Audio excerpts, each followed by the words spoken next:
எலுமிச்சை பழத்தை கோயிலில் கொடுக்குறச்சா மாலையாக போடாதீங்க, உதிரி பழமாகவே கொடுங்க. இவ்வளோ கொடுத்தா நான் என்ன பண்ணணும் சாமி, அது அப்படியே அம்பாள் மடியில் போடுங்க, பக்தர்களுக்கு கொடுங்கன்னு சொல்லுங்க. பிரசாதமாக போட்டோம் உன் பிரார்த்தனை. பக்தர் அப்படி வாங்கி கண்ணில் தொட்டு தான் அந்த எலுமிச்சை பழத்தை வாங்கி இப்படியா தூக்கி போடுவாங்க. ஒரு கனி ஒரு அம்பாள் இடத்துலேருந்து கிடைக்குதுன்னா ஆசீர்வாதம் ஐயா.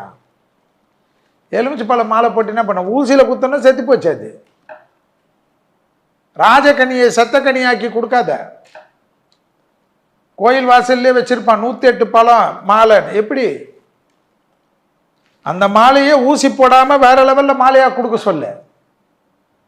நீ அப்படி கேளுங்க. செல்வி சொன்னாருப்பா, எலுமிச்சை பழத்தை மாலை ஊசி குத்துனா அது செத்த கனின்னு.